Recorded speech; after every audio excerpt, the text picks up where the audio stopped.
ASMR.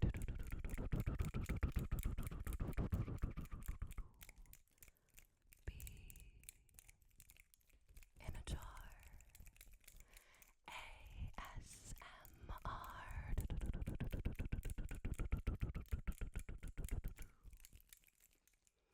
Welcome to today's video. I'm gonna kind of try and shift between doing some soft-spoken and some whispering. Although I'm gonna warn you in advance that the soft-spoken might be a little bit cracked here and there. I ended up getting sick last weekend, and unfortunately I ended up like completely losing my voice for most of the week. And so I have gradually been regaining it as I've been attempting to rest it, but you guys know me, it's very difficult for me not to talk. So it has taken a while for me to start to regain it. So I kind of wanted to do a little bit of soft-spoken and whispering mixed. But anyways, this past weekend I spent a little more money than I should have and went to the bookstore with my partner because we recently joined a book club that our friend group put together, and it was kind of last minute that I decided to become a part of it, just because I was hesitant at first to join because I'm a really bad reader. I love collecting books, but I'm really bad about actually reading them. Most of the time I'll, read a couple chapters of a book and then I'll completely space it and I'll never finish it. And so even though I have, several dozen books on my shelf, a lot of them have been, mostly untouched. And so I've really been trying to get better about reading. And as a matter of fact, I borrowed one of my friend's copies of 1984, which is a book that I have been wanting to read for a while. I've heard that it's very poignant and it's very relevant to today's society, unfortunately.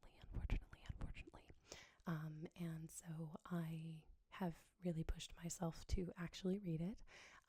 And it only took, the tiniest little push to actually start to get moving on it, because it is such a fascinating read and I've really been enjoying the way that Orwell writes it. It's just very captivating and the descriptions are just so beautifully done and the concepts are just terrifying and incredible. So it has not been difficult for me to continue reading it, but this is the fastest that I've worked at reading a book in a while.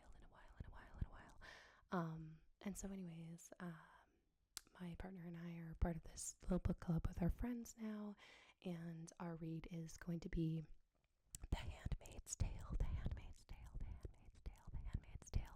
which I've also never read. And there were a few different picks from everyone in the friend group. I think each person picked 2 books that we want to read. Eventually, our first one is The Handmaid's Tale, and I think that was my partner's pick. And we just kind of have a voting system on how we want to read them, or like what order we want to read them in. It's kind of order of priority, and so we kind of had like a voting and rating system for that. And each person got 2 picks, and I picked The Metamorphosis by Kafka, which I did not realize until after I picked it that it's really short. It's really just a little novella. It's like 100 pages, so that'll be a very easy read. And then Blood Meridian, which I know pretty much nothing about. I have like a basic idea of some stuff that happens in the book, but I was fascinated by the themes, and I just decided to throw it into the mix because really the book club is for us all to pick books that we want to read mostly for the first time. I don't think any of us are rereading anything. We're all reading something new together. And so I'm very much looking forward to that. And because I'm such a bad reader, I think it might be motivating to have a group of friends, yelling at me to finish reading. So right now I'm reading 1984, and that's just on my own. but I'm gonna start reading The Handmaid's Tale soon because I think at the very end of the month we're all going to meet to talk about the book, and I have not started a single page, so there you go.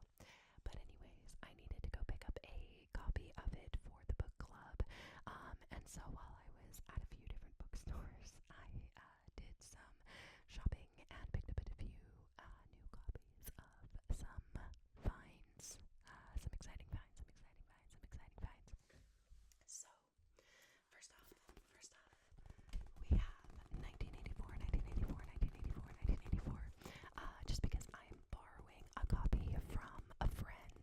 Surprisingly, my partner does not have his own copy of this yet, and so when I found this, I got really excited. It's a very interesting cover. This is a Signet classic, and I think this was published back in the 70s, but I really like how pristine it is. Just the white, and of course, the eye. Big Brother is watching. It is such a fascinating read. I have really been enjoying it. I'm about halfway through right now, and I went into it pretty much completely blind, and I really don't know much about what's going to happen next, so I'm very excited to see where the story takes our main character, Winston. But oh my god, it is way too relevant to modern times. It's a very important read. I think it's very powerful, and just the concepts of government and the authoritarian society and control and just the fear instilled in the people in the book is really fascinating and, again, terrifying. Very powerful read and very important. I think it was first published, when does it say? First published in 1949, so quite some time ago. But yeah, it's been a fascinating read, and I am very excited to power through the second half because I heard that the third act goes by really quick just because so much happens, so I'm really looking forward to that. I also picked up a copy of The Shining. I bought this because I really liked this cover. All of these books are used, by the way. I'm very cheap, and I actually prefer used books because, you know what, they have the old book smell, and you don't get that from Barnes & Noble. So, sorry. But I really liked this cover, even though this is a 2013 cover, I'm pretty sure. I just thought it was really cool. I've been looking for a good copy of The Shining for a while, mostly because I'm a bit picky when it comes to book covers. I just like to find what I like. I like unique covers. I absolutely hate when a book cover has like a sticker on it, or just like a, embedded sticker that says like now a major motion picture. Like, that just drives me insane.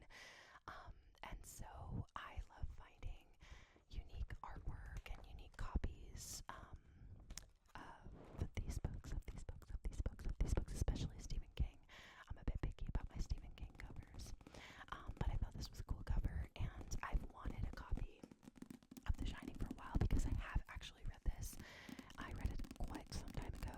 I think I was like 14 or something like that, and it's a funny story. I rented it from the library, or I guess I borrowed it. I don't think I've ever said rented from the library. I borrowed it from the library, right? And I had it for what was probably like, I want to say like 3 months. I just kept extending my timeline, and finally I couldn't extend it anymore. And it was like, you have to return this tomorrow. Like, it's mandatory, otherwise you get a late fee. And so I actually stayed up all night and read the entire book in one sitting. And that is like, what is it? It's, how many pages? Oh my god. No way, it's like this copy anyways is like 700 pages. And so I read all of that in one sitting, and it was probably like 7 or 8 straight hours of reading. And it was honestly one of the best reading experiences that I've had. I forgot I was gonna do some soft spoken. I gotta remember to shift. I have to remember to shift. But it was very fun to just power through one big book like this all in one sitting. It was a very captivating story. I really enjoyed this read just because I love the film, The Shining, but it is vastly different than the book, and the book was just a thrill ride. It was very exciting, and the history of the hotel was very intriguing, and Jack was a much more sympathetic character in the book than he was in the film. The film just takes a very different direction because obviously a lot of what's happening to Jack and to Danny and Wendy is all very internal, and so it's very difficult to create a solid adaptation of something like that. For example, I don't know how 1984 could have been adapted into multiple films. I've never seen any of the 1984 films, but upon reading it, I'm just very curious how they would adapt it because it's such an internalized story, and it's like, I don't know how you could do it without doing like a shitty narration or something like that. Like, I don't know what the films did, but I'm curious to watch the 1984 film at some point after I finish reading the book, because I really don't want to know anything about what happens, and I've got some minor spoilers, and I love going into things completely blind, and so I haven't watched the movie before I read the book because I have an issue with reading. What am I trying to say here? I was trying to make a point, and then I realized I proved myself wrong. I was going to say that I don't like to read a book before watching a movie, and or I don't like to watch a movie before reading a book, but typically I actually do like to do that, because if I read the book first, I'm always disappointed in the movie. But if I watch the movie first and then I read the book, then I can kind of separate them more easily. But yeah, in this case, I don't know why I didn't watch the 1984 movie. I just wanted to read the book because I heard that it was very powerful, and so here I am reading it. So I probably won't like the movies very much, but at the same time, I'm still intrigued to see how they could have adapted it. So we shall see. We shall see. We shall see. So I, of course, picked up my copy of The Handmaid's Tale, The Handmaid's Tale, The Handmaid's Tale, The Handmaid's Tale, which I know very little about. I know a very basic concept. I know that this was also adapted into a series. I think it's a television series. I can't remember. But I am very curious to read it. It just sounds, again, very powerful politically and socially. And yeah, I'm just very intrigued to see where the story takes me, I've really been wanting to go back and read a lot of like famous classic literature, just because I didn't really read any of that when I was in high school, because I was homeschooled, and I just didn't really like get pushed to read like famous books like Lord of the Flies or To Kill a Mockingbird or Catcher in the Rye and things like that. I did end up reading Catcher in the Rye when I was like 19, I think, because my partner got it for me, told me to read it. He said it's incredible. I do have To Kill a Mockingbird and Lord of the Flies as well, and both of those I really need to read, because I've seen the film To Kill a Mockingbird and I absolutely love it. I love it. So good. Gregory Peck is amazing. But I really want to read the book, and I have not seen any adaptations of Lord of the Flies, so that's another one that I'm pretty much completely blind on, except for maybe a few minor spoilers here and there. But that's what happens when you wait, to read a book like that, and it's been around for like 70, 80 years or whatever it's been at this point. So yeah, but I'm excited to read The Handmaid's Tale. I really got to get on that soon, so as soon as I finish 1984, Handmaid's Tale, and then probably Animal Farm. I don't know. I'm trying to decide. I also picked this up. The Road. So I've heard of this film, and I did not know that it was a book, but this is the same author that wrote No Country for Old Men, which I also did not know was a book. Absolutely love the film, though. And No Country for Old Men was a pick of one of our friends in our book club, and so I'm looking forward to reading that, especially since I love the movie so much. It's such a fantastic film. was looking for a copy of that, and I stumbled upon this book by the same author and remembered that I'd heard of the film, and I read the synopsis, and I was very intrigued to read it because it just sounds very dark and dramatic and human, and I'm really looking forward to reading it at some point. I was also really surprised to see that the way he writes his dialogue is without any quotation marks, and I'm just intrigued by that because I've never seen this style before, but I thought that it was very interesting. So I'm very much looking forward to giving this a read. I can already tell that it's going to be a heartbreaker, but it sounds very interesting, and I'm really looking forward to reading No Country for Old Men at some point as well. I have another Stephen King book here.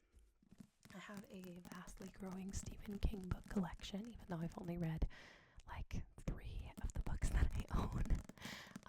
I have probably close to 20 Stephen King books, and again, I've only read a couple, but I like to grow the collection because at some point I'm going to read them all. And this is a big one. The Stand. My dad has talked about this book for a long time. I thought this cover was really creepy. I know that this is one of his bigger books. I know that this is a little over 800 pages. That's pretty long. Although I have read it, which was about 1,100 pages, and that was quite a big, intense read. But at some point, I will read The Stand. Stephen King just is such a dense writer. Like, his formatting is very dense, and his paragraphs are like so damn long. He has a lot of heavy descriptors in his writing, and I find that very intriguing because I also like to write like that. But at his level, not so much. It can be a lot sometimes. I also know that there is like another version of The Stand. It's like I think like an extended version where there's like an additional like 400 or 500 pages that his publisher originally made him cut it down on, just because at that time he didn't have as much of a stake in his publishing companies because he was pretty new. And then, eventually by the time that it came around, they weren't going to ask him to chop anything down, including some very questionable writing choices in that story, if you know what I'm talking about. But yeah, I'm intrigued to read this because I know that there is a reoccurring character from his other stories that is in this one, and so I'm looking forward to reading about that character. And last but not least, this was just kind of an impulse buy. The Naked Lunch by William Burroughs. Correct me if I'm wrong in pronouncing. Wow. Correct me if I'm wrong in the pronunciation of this man's name. But yeah, The Naked Lunch. So I have heard of this film before, again, because I'm more of a cinephile than I am a bookworm, but I'm really trying to get into reading more. And I've heard of the David Cronenberg film Naked Lunch, and so I was curious if this had any correlation, and sure enough, I believe that the David Cronenberg film is an adaptation of this story. But at the same time, I heard that this book is just kind of a crazy mismatch, or like a mishmash. It doesn't matter. Wow. It's a crazy culmination of just like insane concepts, like political, social ideologies, just crazy, like drug trip shit is what I've heard. Which I was actually looking to buy Fear and Loathing in Las Vegas while I was at the store, and I found this instead, and so I think this makes a good compromise. Because again, another film that I absolutely love is Fear and Loathing, and I really want to read the book. Hunter S. Thompson. It sounds very fascinating, and so this sounds like an interesting similarity. I don't know what the word is I'm looking for, but this sounded crazy, and I thought this also says that Anthony Burgess wrote in here as well. Isn't Anthony Burgess the author of Clockwork Orange? I might be wrong, but that sounds like that could be the author. I can't remember for sure. That's another one I want to read, because again, love the film. I tried reading A Clockwork Orange a while ago though, and it was crazy. Like, just the way it's written is very intense in its own language, and so it actually has an extensive glossary in the back of the book so that you can kind of like get to know the language better and understand what the hell they're talking about, because I was pretty lost when I tried to read it last, but that was also like 10 years ago, so it's worth a shot again. But anyways, yeah, this looked intriguing, and it's crazy. Like, one of these descriptors in here comes from the Daily Mail, and this is, this was published in like the 70s, I think. Let me see. This was first published in 1959, and it looks like this copy was published in 1964. So yeah, that wouldn't surprise me if Anthony Burgess was the author of Clockwork Orange, because that was around the same time. But there is a Daily Mail descriptor here, or like a little review, I guess. It says here, extraordinary and devastating, funny and terrible, horrible and haunting, like Genet, I don't know the name, or Jeanette, or Genet, I assume, like Genet turned into a Marx Brothers script. This is the real journey to the end of the night, a Big Dipper ride through the black underworld of the human soul. To read it, it's like Ulysses put through a speeded-up projector onto a distorted cinema screen. It is a gruesome, tormented, and chillingly pessimistic view of the universe, but that is where Burroughs dwelled during the time of his addiction. I read that and I was immediately intrigued, so I don't know. I think it's fun to take a chance on a random book like that. A random book. So I will be reading that at some point. But yeah, that was my book haul this time. I'm gonna try and take it easy until I read a few more. But right now I'm reading 1984. I'll read The Handmaid's Tale for the book club, and then whatever the next book is that will add on to that. I'll probably be reading 2 books at once, at a time, because I want to read Animal Farm, and I want to read some of these new ones that I got, like The Road. I think that would be a good one. And then what else? I have a few more on my shelf. I want to read To Kill a Mockingbird. I want to read Lord of the Flies. I want to read American Psycho. I want to read One Flew Over the Cuckoo's Nest. I have quite a long list of books on my shelf that I need to read. So if you guys have any suggestions on books that you would like to, if you have any suggestions on